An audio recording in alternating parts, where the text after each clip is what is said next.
Assalamualaikum warahmatullahi wabarakatuh. Saya Lia Mardotila, kelas 3B, Prodi PG PAUD akan mengumpulkan tugas individu meresum materi teknik pengembangan bahasa ekspresif dan produktif anak usia dini di sekolah. Sesuai materi yang saya dapat di presentasi minggu lalu tentang teknik pengembangan bahasa ekspresif dan produktif, yaitu dicontohkan dalam bercerita atau berdongeng. Baik, saya akan menjelaskan apa itu bercerita. Mungkin bercerita pada dasarnya sama dengan mendongeng. Bercerita adalah pada tradisi lisan. Mendongeng merupakan usaha yang dilakukan oleh pendongeng dalam menyampaikan isi perasaan, buah hati, atau sebuah cerita kepada anak-anak secara lisan. Perlu memiliki teknik mendongeng yang baik. Teknik mendongeng yang baik di samping dapat menarik minat anak, memberikan hiburan dongeng, juga menjadikan sarana pendidikan yang efektif dan komunikatif. Keefektifan tersebut karena dapat digunakan sebagai sarana dalam menyampaikan pesan tentang sesuatu. Dinyatakan oleh Weyes bahwa mendongeng lebih pas dengan dunia anak yang penuh imajinasi. Oleh karena itu, perlu ada teknik mendongeng yang tepat. Guru harus menggunakan teknik untuk membuat dongeng.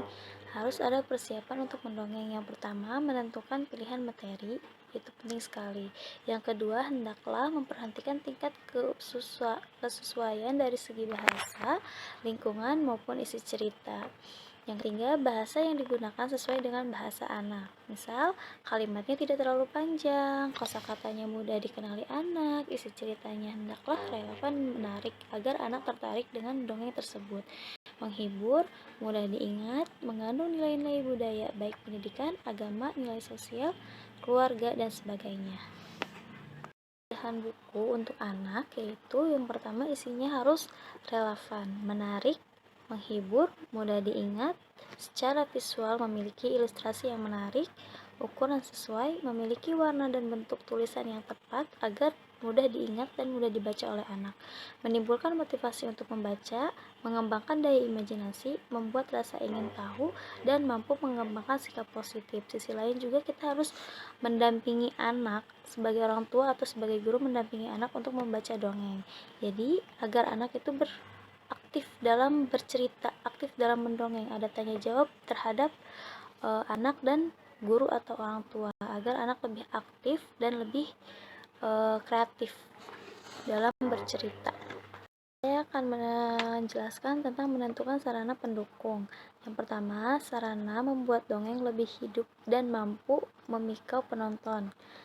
Anak sedang ketika dongeng diperdengarkan, mampu menikmati, menghayati, dan memahami isi materi dongeng tersebut.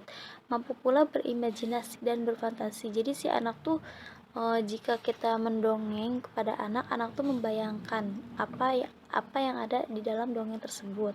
Nah, mampu mengapresiasikan. Yang kedua, sarana pendukung berupa benda, berupa gambar, boneka, wayang, pulpen flanel atau buku, dan kemampuan pendongeng memilih alat yang sesuai, penempatan posisi, penampilan kostum. Misalnya seperti kita membuat wayang dari gambar, atau misal membuat boneka jari. Jadi si anak tuh lebih tertarik untuk berdongeng gitu, lebih tertarik untuk mendengarkan. Nah, yang ketiga, benda-benda yang dipilih hendaknya menumbuhkan dan memperjelas imajinasi anak. Jadi jangan asal memilih gambar gitu, misal gambarnya burung atau apa yang bisa dimengerti dan dipahami oleh anak. Saya akan menjelaskan tentang permainan bahasa. Di sini juga agar lebih produktif, kita mengajak anak untuk bermain bahasa, karena dengan bermain anak akan antusias dibandingkan dengan belajar. Jadi kita menggunakan permainan agar anak lebih menarik. Nah, bermain adalah salah satu bentuk kegiatan yang dilakukan anak dengan penuh ekspresi dan dapat memberikan kesenangan, karena secara aktif, imajinatif, dan kreatif anak dapat mengekspresikan dalam bentuk gerak-gerakan spontan dan penuh keceriaan. Bentuk-bentuk permainan untuk anak yaitu melengkapi nama, menyebutkan nama, kaki siapa, hijau dan hitam misalnya. Jadi kalau misalkan kita bermain dengan anak, anak akan antusias, anak akan terlihat keceriaannya, kesenangannya. Beda dengan kita lebih ke belajar. Jadi mindset kita lebih ke bermain sambil belajar, bukan belajar sambil bermain, agar anak lebih antusias dan lebih terlihat senang, cenderung akan mengulang dan mengulang kembali.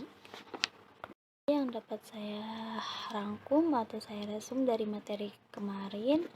Terima kasih. Wassalamualaikum warahmatullahi wabarakatuh.